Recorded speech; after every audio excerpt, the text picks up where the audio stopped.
peço e já agradeço em nome de Jesus Cristo. Amém. Quantos aqui creem que Deus é o nosso defensor? Quantos aqui creem que Deus nos defende? A palavra de Deus ela tem vários textos que apontam para Deus como nosso advogado, Deus como o nosso defensor, aquele que nos protege, como nosso escudo. Martinho Lutero, o grande reformador, inclusive, ele compôs um hino que fala sobre isso, Castelo Forte, um hino muito conhecido, no qual ele diz: Castelo forte é nosso Deus, espada e bom escudo. Com seu poder defende os seus em todo transe agudo. Deus defende os seus em todo transe agudo, em toda situação difícil. Deus é o nosso defensor e nós temos experiência disso, né? Mas a pergunta que eu faço é: será que o fato de Deus nos defender significa que nós mesmos, em nenhum momento, podemos nos defender? Será que o fato de Deus ser o nosso defensor significa que em nenhum momento e em nenhuma circunstância nós mesmos iremos usar as nossas palavras em nossa defesa? Será que o crente ele não pode se defender? Será que o crente ele não deve se defender em momento algum da sua vida? Porque nós cremos que Deus nos defende. E aí pode vir aquela ideia: já que Deus me defende, eu não vou abrir a minha boca para me defender nunca, né? Porque tem Deus para me defender. Será que é isso que a Bíblia quer que nós façamos? Eu creio que vocês já devem ter visto em filmes aqueles réus que não falam nada, né? Só o advogado que fala. O réu vai falar, o advogado não fala nada, deixa que eu falo. Será que o crente é assim? Será que o crente é o réu que deixa que o seu advogado defenda ele em tudo? Ou será, irmãos, que às vezes é necessário que nós também nos defendamos? Será que às vezes é necessário que nós também falemos em nossa defesa? Hoje nós vamos meditar sobre as primeiras defesas que Lucas registra Paulo fazendo quando ele chega em Jerusalém, e nós queremos ver as lições que nós podemos aprender com isso. Para isso eu convido você a abrir a palavra de Deus em Atos, capítulo de número 21.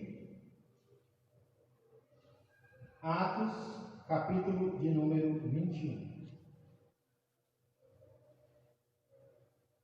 Aos domingos pela manhã nós temos estudado sobre a vida de Paulo, e atualmente nós estamos vendo a fase na qual ele passou em Jerusalém, que era o sonho dele, o desejo dele, o alvo dele ir para Jerusalém, testemunhar, pregar a palavra de Deus ali. E nós já começamos a ver que a chegada de Paulo ali não foi fácil.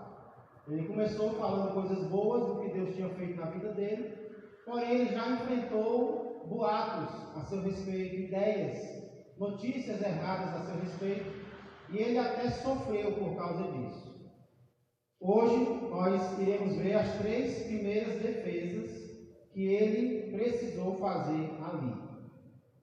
Primeira defesa que Paulo precisou fazer em Jerusalém foi perante o comandante romano, comandante da guarda. Isso se encontra no capítulo 21, versos 37 a 39. Atos 21, versos 37 a 39. Essa é a primeira defesa que Paulo precisa fazer em Jerusalém. Olha o que diz a palavra de Deus. E quando Paulo ia sendo recolhido à fortaleza, disse ao comandante: é-me permitido dizer-te alguma coisa? Respondeu ele: sabes o grego? Não és tu, porventura, o egípcio, que há tempo sublevou e conduziu ao deserto 4.000 sicários? Respondeu-lhe Paulo: eu sou judeu, natural de Tarso, cidade não insignificante da Cilícia, e rogo-te que me permitas falar ao povo. Somente até aqui. Domingo passado nós vimos que, por conta de algumas informações erradas, alguns fake news, Paulo acabou sendo espancado pelos judeus dentro do templo. E ele só não foi morto porque a guarda romana chegou e impediu que Paulo fosse assassinado ali nas redondezas do templo. Então o comandante, vendo que havia um tumulto, ele decide levar Paulo até a fortaleza Antônia, que ficava ao lado, era a fortaleza do Império Romano, para que lá ele fosse interrogado. Só que quando Paulo vai subindo as escadas, algo acontece. Paulo pergunta ao comandante se ele pode lhe falar algo. O comandante, irmãos, era um oficial muito importante do Império Romano. Ele tinha debaixo da sua autoridade pelo menos 1000 homens, 1000 soldados. E mais na frente nós vamos ver que o nome desse comandante é Cláudio Lísias. Lucas vai falar muito sobre ele nesses capítulos em que Paulo está em Jerusalém. Paulo vai precisar muito desse comandante. E essa parte do nome Lísias, Cláudio provavelmente ele recebeu em homenagem ao imperador Cláudio, que era o imperador romano na época. Era comum as pessoas, quando elas se tornavam cidadãos romanos, eles terem o nome do imperador. O imperador era Cláudio, talvez por isso ele também passou a se chamar Cláudio. Porém, Lísias parece que era o nome de nascimento dele, o que indica que ele era grego. Por isso a pergunta dele para Paulo: você sabe o grego? Por quê? Porque provavelmente Paulo falou com ele em grego e ele entendeu, porque provavelmente ele era grego de nascimento. Isso nos mostra, irmão, um pouco de quão preparado Paulo era, né? Paulo ele viajava o mundo inteiro. Ele sabia falar vários idiomas. Paulo foi uma pessoa muito instruída. E isso foi muito usado na obra que Deus deu para ele, né? Deus não escolheu Paulo à toa. Paulo foi preparado para poder realizar a obra de Deus em vários países, como ele fez, né? Porém, o fato de Paulo falar grego não foi a única dúvida do comandante em relação a ele. Ao perceber que ele fala outra língua, o comandante suspeita que ele seja um egípcio, que algum tempo atrás havia aglomerado algumas pessoas no deserto. De fato, os historiadores dizem que alguns anos antes, um tal egípcio convenceu 4.000 homens, 4.000 assassinos, sicários, a irem para o Monte das Oliveiras se rebelarem contra o Império Romano. Eles acreditavam, inclusive, que ele, o egípcio, ia derrubar a muralha de Jerusalém. Ele, sozinho, ia derrubar a muralha de Jerusalém, né? Só que o Império Romano chegou e acabou com tudo, né? Acabou com a revolta, matou, se não me engano, 600 homens que estavam aglomerados com esse egípcio, só que ele fugiu. Ninguém conseguiu capturar. Então agora o comandante vê um tumulto, né, no meio dos judeus, e tem um homem aqui que é judeu, mas fala grego. Será que você não é o egípcio que alguns anos atrás fez tudo isso? Então, pelo que podemos ver, irmãos, aqui, Paulo é vítima de mais um mal entendido, né? Isso acontece muito quando alguém confunde uma pessoa com outra. Não sei se isso já aconteceu com vocês, mas às vezes nós cometemos esse erro, né? Vemos alguém na rua, achamos que é outra pessoa e já temos uma ideia sobre essa pessoa, e quando vamos ver, não é. Não é aquela pessoa que nós achávamos que era. Paulo, ele sofre mais um mal entendido. E o que é que Paulo faz para resolver isso? Paulo se defende. Paulo abre a boca para se defender. Ele responde que é judeu, nascido em Tarso, uma cidade importante da Cilícia.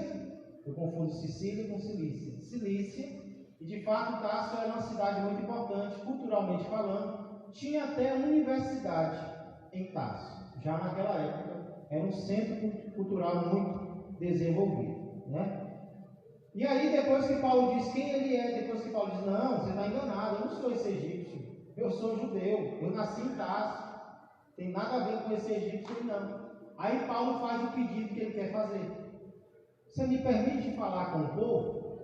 Paulo se defende perante o comandante, e agora ele quer se defender perante o seu próprio povo.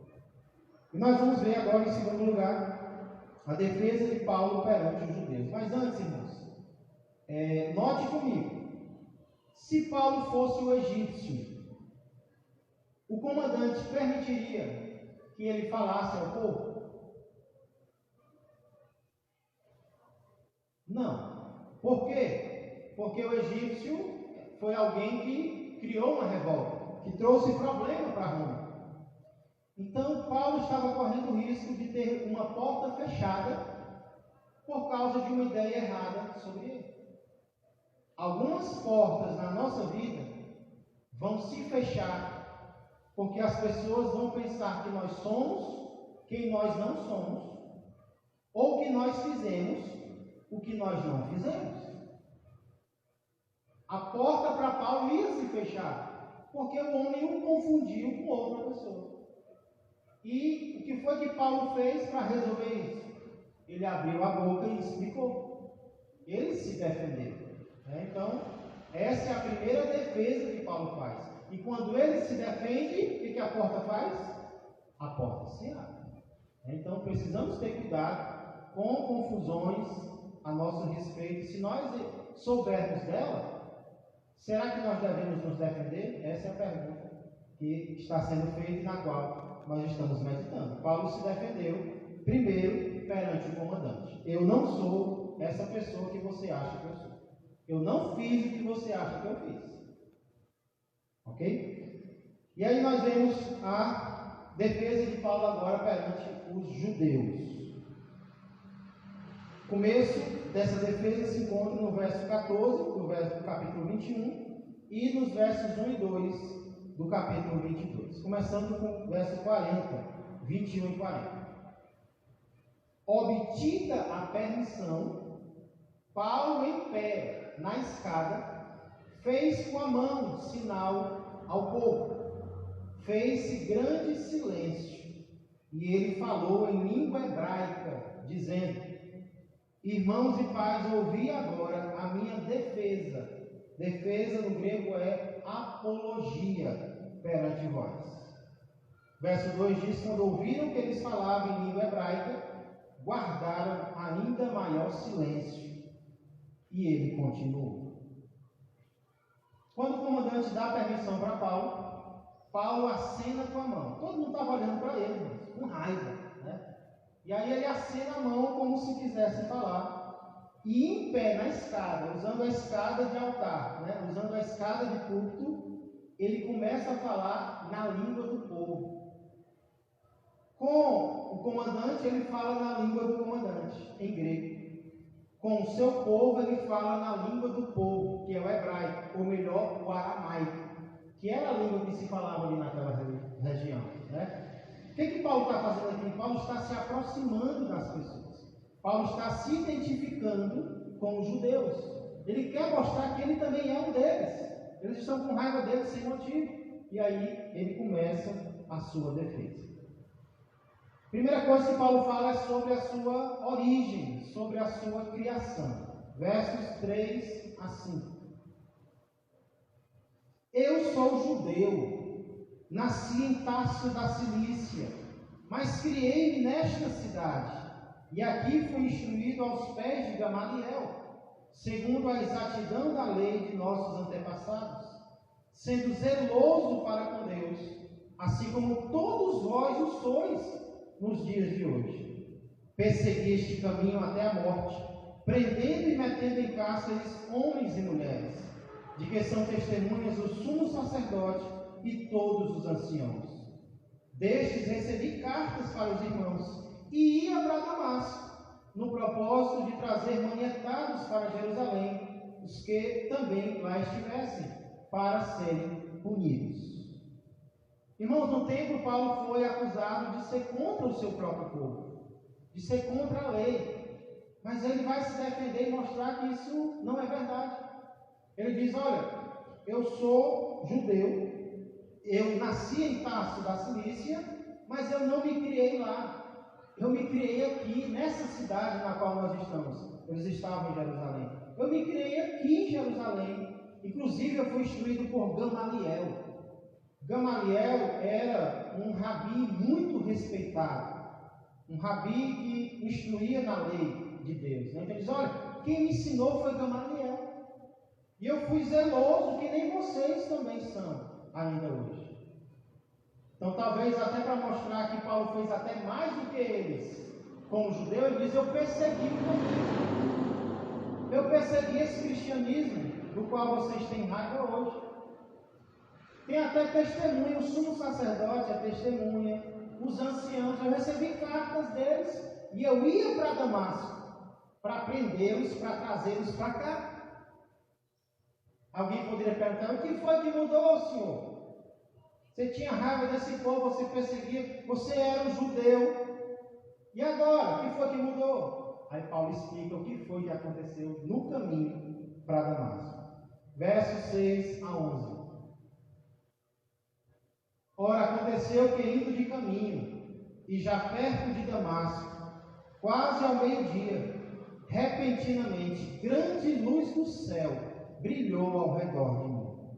Então caí por terra, ouvindo uma voz que me dizia: Saulo, Saulo, por que me persegues? Perguntei: quem és tu, Senhor? Ao que me respondeu: eu sou Jesus, o Nazareno, a quem tu persegues. Os que estavam comigo viram a luz, sem contudo perceberem o sentido da voz de quem falava comigo. Então perguntei: que farei, Senhor? E o Senhor me disse: levanta-te, entre em Damasco, pois ali te dirão acerca de tudo o que te é ordenado fazer. Tendo ficado cego por causa do fulgor daquela luz, guiado pela mão dos que estavam comigo, cheguei a Damasco. Irmãos, esse é um dos 3 textos de Atos, nos quais a conversão de Saulo é contada, é narrada. Se não me engano, no capítulo 9, no capítulo 22 e no capítulo 26. A conversão de Saulo foi algo tão impressionante que ela é contada 3 vezes só no livro de Atos. Uma vez é Lucas quem conta e as outras 2 é o próprio Paulo quem narra. E aí ele conta o que aconteceu quando ele vinha no caminho, e uma luz mais forte do que a luz do sol. Dá para entender o negócio desse? Porque a luz do sol, se você ficar olhando para ela ao meio-dia, é capaz de você cegar. Agora imagine uma luz que mostra que é mais forte do que a luz do sol, né? Essa é a luz do Criador do sol, do nosso Senhor e Salvador Jesus Cristo. E aí ele pergunta por que Paulo persegue, Paulo pergunta quem é, e ele diz: eu sou Jesus, e ali começa a conversão do apóstolo Paulo. Aí Paulo fala sobre a visita que ele recebeu de Ananias, versos 12 a 16. Um homem chamado Ananias, piedoso conforme a lei, tendo bom testemunho de todos os judeus que ali moravam, veio procurar-me, e pondo-se junto a mim disse: Saulo, irmão, recebe novamente a vista. Nessa mesma hora, recobrei a vista e olhei para ele. Então ele disse: o Deus de nossos pais de antemão te escolheu, para conheceres a sua vontade, veres o justo e ouvires uma voz da sua própria boca, porque terás de ser sua testemunha diante de todos os homens, das coisas que tem visto e ouvido. Verso 16: e agora por que te demoras? Levanta-te, recebe o batismo e lava os teus pecados, invocando o nome dele. Irmãos, Paulo aqui fala sobre aquele momento em que ele está cego, e Deus manda um profeta ir até ele. Esse profeta se chama Ananias. O que é importante Paulo frisar aqui é que esse Ananias era um judeu piedoso. Ananias, verso 12, diz: um homem chamado Ananias, piedoso conforme a lei, tendo bom testemunho de todos os judeus que ali moravam. Paulo está sempre mostrando que ele era um judeu, que Deus estava querendo falar com os judeus. Não era um desvio de Paulo, pelo contrário, era algo que Deus estava fazendo na vida dele, né? E aí o que eu achei interessante também no verso 16 é o que lava os nossos pecados. No verso 16 ele diz: e agora por que te demoras? Levanta-te, recebe o batismo e lava os teus pecados, invocando o nome dele. O que é que lava os pecados? É o batismo? Não. É invocar o nome de Jesus. O batismo é algo que deve acompanhar o cristão. É aquela demonstração visível do que o cristão fez, ele se converteu ao Senhor. Mas o que é que vai lavar dentro dele? Não é a água da cagesse, né? Não é a água física. O que vai lavar os pecados é invocar o nome do Senhor, né? É pedir perdão ao Senhor, é clamar pelo nome de Jesus. E aí, para concluir, Paulo fala sobre um êxtase que ele teve, uma visão que ele teve, onde o próprio Senhor Jesus apareceu para ele. Versos 19 a 21. Tendo eu voltado para Jerusalém, enquanto orava no templo, sobreveio-me um êxtase, e vi aquele que falava comigo: apressa-te e sai logo de Jerusalém, porque não receberão teu testemunho a meu respeito. Eu disse: Senhor, eles bem sabem que eu encerrava em prisão, e nas sinagogas açoitava os que criam em ti. Quando se derramava o sangue de Estevão, tua testemunha, eu também estava presente. Consentia nisso e até guardei as vestes dos que os matavam. Mas ele me disse: vai, porque eu te enviarei para longe aos gentios. E aí a reação do povo se encontra no verso 22. Ouviram-no até essa palavra, e então gritaram, dizendo: tira tal homem da terra, porque não convém que ele viva. Irmãos, eles ouviram Paulo falar de Jesus, que Jesus apareceu para ele, Ananias chegou, mas quando eles ouviram falar dos gentios, ou seja, aqueles que não eram judeus, eles só ouviram até ali. Tem um dizer que diz mais ou menos assim: o amigo do meu inimigo também é inimigo meu. Então, se Paulo era amigo dos gentios, o judeu não suportava o gentio. Só para você ter uma ideia, o judeu acreditava que para um gentio se converter, ele tinha que primeiro se tornar judeu, para poder ir para o céu. Um gentio não podia ser salvo se ele não se tornasse judeu. É aquela ideia: se não é do meu grupo, não vai para o céu, né? Nós vemos essa ideia, infelizmente, em muitas pessoas, inclusive muitos líderes evangélicos. Se não for da minha igreja, não é crente de verdade. Se não for da minha igreja, não vai para o céu. Se não for da minha igreja, a gente vê muito isso nas rádios, na televisão, né? Pastores defendendo o seu próprio ministério como se fosse o único correto. E nós cremos que não é assim. Quem salva é Jesus, quem transforma é Jesus, e lá no céu nós vamos encontrar pessoas de todas as denominações, né? Mas os judeus não suportaram. Paulo, tendo ouvido dizer que Deus o enviaria para os gentios, como assim? Os gentios que têm que vir, e não nós irmos até eles. O judeu tinha muito essa ideia: o gentio tem que vir até nós, o não-judeu tem que se tornar judeu para ir para o céu. E Deus não ensinou isso. Deus vai salvar pessoas de todas as raças, não apenas os judeus.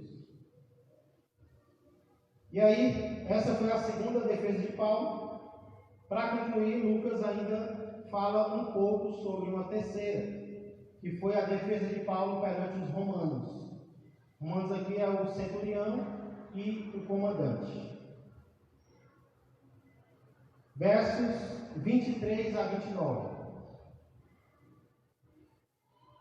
Ora, estando eles gritando, arrojando de si as suas capas, atirando poeira aos ares, ordenou o comandante que Paulo fosse recolhido à fortaleza e que, sob açoite, fosse interrogado para saber por que motivo assim clamavam contra ele.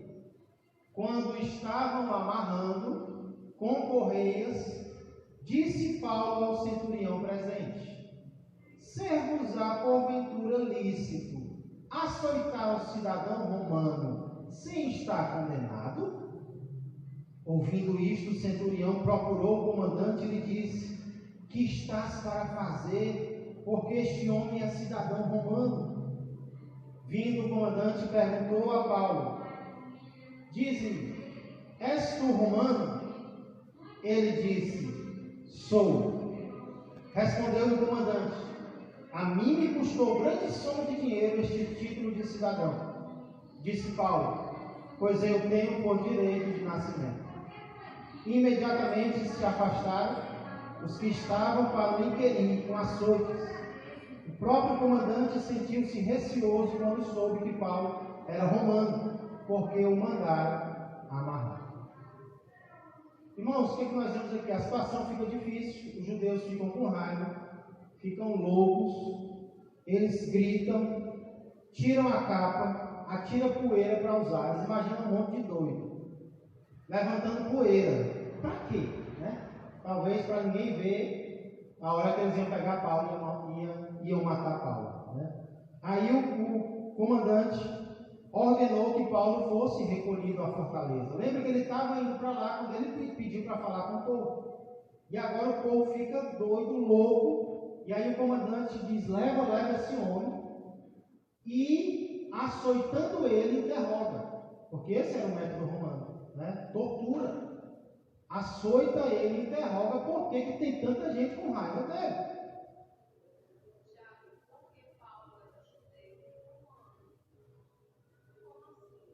Por que o Império Romano? Porque a pergunta da irmã Sandra é por que Paulo era judeu e cidadão romano?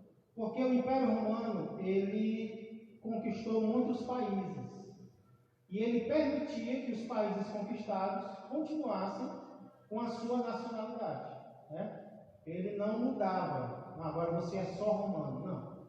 Se ele conquistasse o Brasil, ele permitiria que você continuasse sendo brasileiro, mas ao mesmo tempo você, tendo nascido dentro do Império, você seria cidadão romano. Porque você nasceu dentro dele. Né? Tarso era conquistado pelo Império Romano. O detalhe do caso de Paulo é que o pai dele era romano. Então o filho, como ele diz aqui, eu já nasci assim. Eu não comprei, porque era possível comprar a cidadania romana. Era algo tão importante naquela época que a pessoa podia comprar. Mas Paulo não. Se você fosse filho de um cidadão romano, você já nascia com a cidadania. Né? Então ele nasceu judeu em Tarso e era romano. Né? Como hoje alguém pode ter duas nacionalidades, alguém pode ser brasileiro e americano, alguém pode ser brasileiro e inglês, né? Pode ter mais de uma nacionalidade. Assim era Paulo. Pois não? Rapaz, era mais ou menos um prêmio, era algo de muita estima, né? Ser um cidadão romano. Porque eu até assisti uma série recentemente sobre isso e estima-se que o Império Romano foi o império mais poderoso que já existiu na Terra, né? Que conquistou mais países. E aí foi um império de muito glamour, de muita glória, e tinha direito. Quem era cidadão romano tinha alguns direitos, a gente vai falar sobre isso. Né? Pois não, Manassés?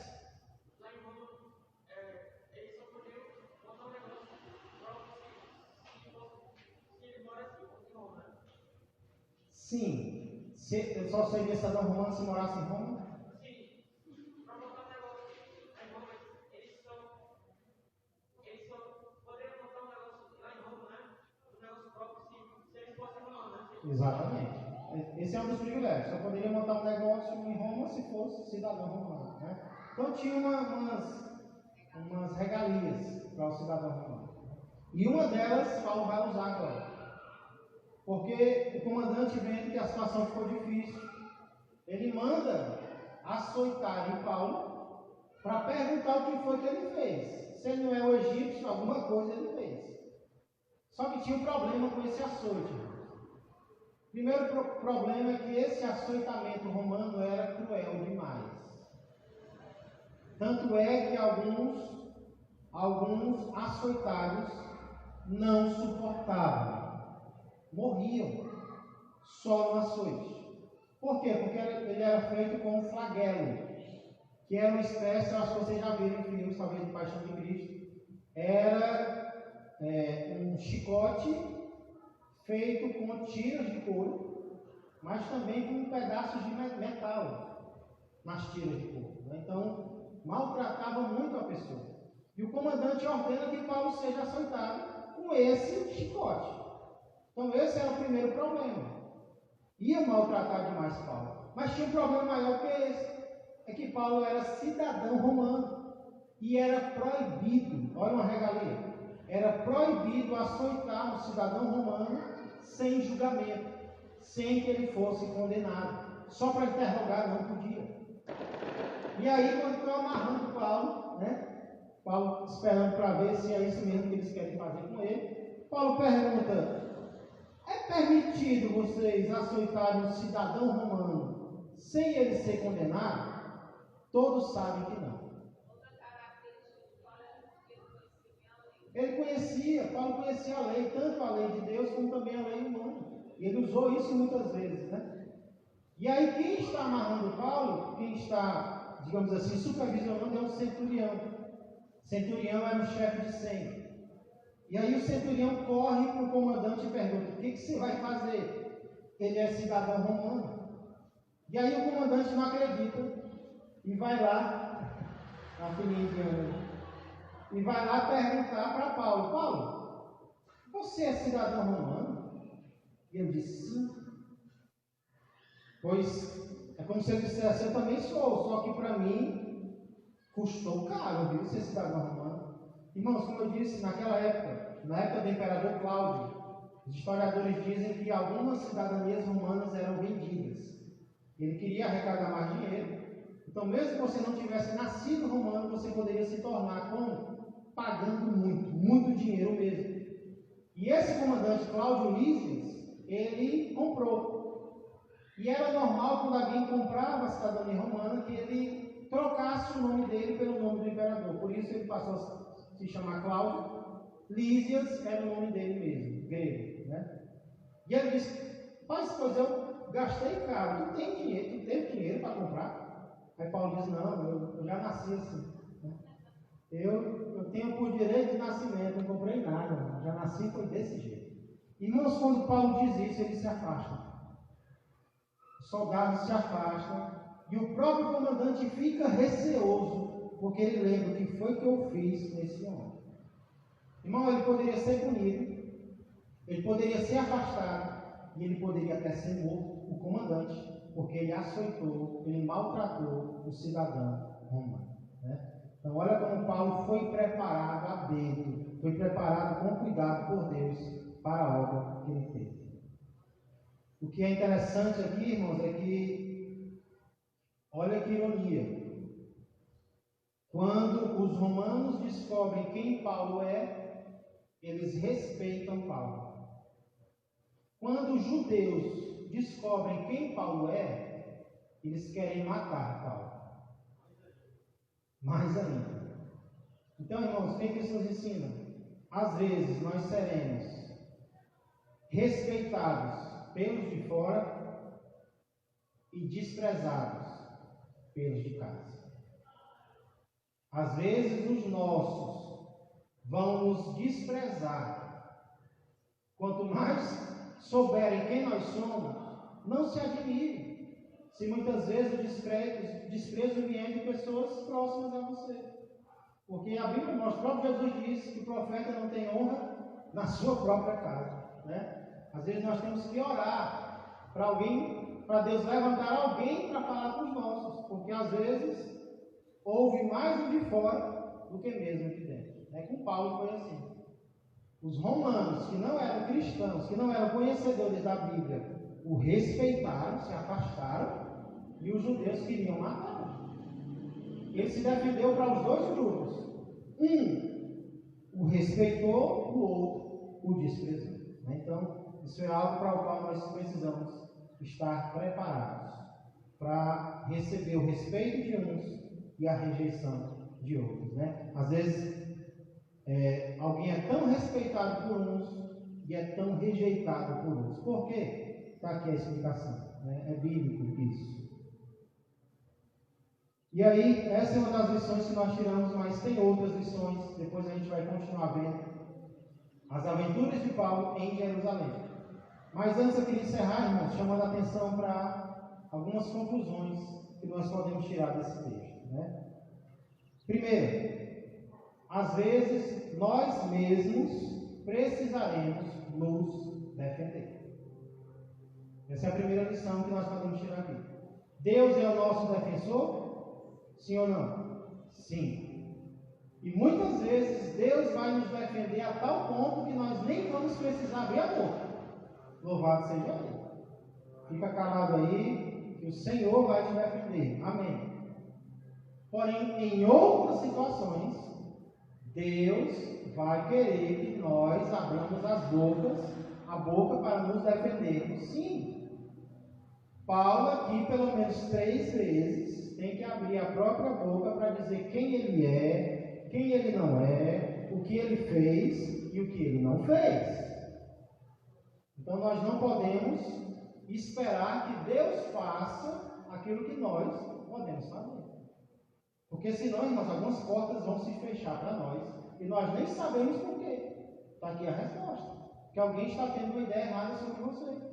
Alguém está te confundindo com alguém. Alguém está achando que você fez o que você não fez, ou que você é o que você não é. E a porta se fechou. Porta para quê? Para o Evangelho. Você não pode nem pregar para alguém, porque se alguém tem uma ideia errada sobre você, e essa ideia pode ser desfeita se você abrir a boca e explicar. Então, nós devemos confiar no Senhor? Devemos, podemos e devemos. Mas também podemos e devemos fazer a nossa parte quando Deus nos mostrar que nós precisamos fazer a nossa parte. Né? Não, você está errado. Eu não sou essa pessoa, você está enganado. Eu sou essa pessoa aqui, ó.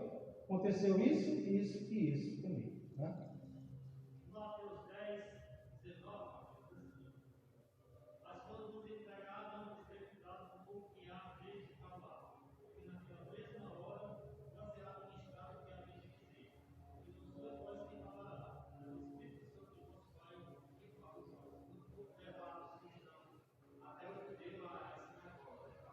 Exatamente. Eles tiveram ou não tiveram que dizer algo? Eles falaram, né? Deus vai falar em vocês, através de vocês. Hã? Exatamente. Deus vai nos ensinar. Né? Essa é outra lição que nós precisamos tomar para a nossa vida. Porque, senão, irmãos, nós vamos ficar calados em todos os julgamentos que fizerem sobre nós. E não é isso que Deus quer. Não foi isso que Paulo fez. Então essa é a primeira lição que nós precisamos entender. Há momentos em que sim, nós vamos precisar abrir a nossa boca para nos defender. Agora, com qual atitude isso deve ser feito? Né? Essa é a segunda lição que nós tiramos aqui, é que todas as nossas defesas precisam ser feitas com honestidade e controle. Em algum momento nós vemos Paulo perdendo o controle? Paulo mente alguma vez? Não. Então uma coisa é se defender, outra coisa é se descontrolar na defesa. Né? Porque aí que muitas vezes nós perdemos a razão. Nós vamos nos defender, aí na defesa acaba com tudo, porque se descontrola, inventa, mente, aí ao invés de se defender, está se prejudicando ainda mais. Então precisamos de quê? Primeiro, manter a calma. Deus está em mim. Essa referência que a gente leu agora. O Espírito Santo está dentro de mim e diz que vai me ensinar o que dizer. Então eu vou esperar Deus me ensinar, eu vou estar com calma, mas eu vou falar. Eu vou dizer a verdade. Se você não está controlado ainda, espere. Ore, se acalme. Deixa Deus abrir a porta. Quando Deus abrir, a unção de Deus vai ser maior. Né? A convicção que isso vai trazer vai ser maior também. Então, às vezes nós perdemos a causa, não é nem pelo motivo, pelo conteúdo, mas é pela forma com a qual nós falamos. Né? Nós perdemos o controle, inventamos, mentimos, aí pronto, aí já se acusa ao invés de se defender. Então Paulo ele foi muito usado por Deus mesmo, né? E todas as vezes, tanto é que ele esperou o homem amarrar ele. Quando o homem estava amarrando, foi que ele perguntou. Ele nem acusou, ele perguntou: pode fazer isso? Pode? Você tem esse direito? Tem. E ele, com uma pergunta, ele quebrou o homem todinho, né? E às vezes perguntas vão ser melhores do que mesmo afirmações. E a última lição que eu tiro aqui é que nem todas as nossas defesas serão aceitas. Não adianta ter uma ilusão de que você vai se defender e pronto, tudo vai se resolver, vai ficar as 1000 maravilhas, não. Paulo faz 3 defesas aqui. 2 delas são aceitas. 2 com pessoas distantes. Comandante e os romanos, né, que é o comandante e o centurião. Já para o seu próprio povo, ele fala. Tem aquela situação que quanto mais você fala, pior fica. Quanto mais Paulo se defende, mais o povo quer matar ele. Né? Mas ele teve que se defender, ele teve que dizer a verdade, até porque ele foi registrado para nós. Né? E lá na frente, quando eles tiverem um julgamento, eles vão lembrar que Paulo evangelizou eles. Então, não tenha essa ilusão de que só porque você se defendeu, porque você tem razão, as pessoas vão entender. Não, às vezes demora. Às vezes você vai ter que explicar de novo, e de novo, e de novo, e de novo, até chegar no entendimento. Então, se prepare, tanto para ser aceito, como também para ser rejeitado. E quando a rejeição vier, não desanime. Jesus disse: bem-aventurados sois vós, quando por minha causa vos injuriarem e mentindo disserem todo o mal contra vós. Regozijai-vos e exultai, porque é grande o vosso galardão no céu. Não perca o controle, não perca a fé e não perca o amor. Amém? Vamos ficar de pé, vamos orar ao Senhor. Creio que no próximo domingo, se Deus quiser, nós veremos Paulo perante o Sinédrio. Sinédrio era um grupo de líderes de Israel. Não eram apenas judeus, eram os líderes judeus. E vamos ver como Paulo se comporta diante deles. Senhor Deus e amado Pai, obrigado porque a Tua palavra tem instrução para nos dar sobre todos os assuntos importantes do nosso viver aqui na terra, Senhor. Inclusive em relação a defesas. Alguns de nós, Senhor, prefeririam sequer ter que abrir a boca para dizer algo, para se defender, Pai. Nós cremos que o Senhor é o nosso defensor, que o Senhor é o nosso escudo. Mas nós também precisamos entender, Senhor, que há momentos em que nós mesmos precisaremos fazer como Paulo, para o bem do Evangelho, para que a porta do Evangelho continue aberta nos corações. Nós precisaremos explicar quem nós somos ou não, o que nós fizemos ou não. Pai, dá-nos sabedoria em relação a isso.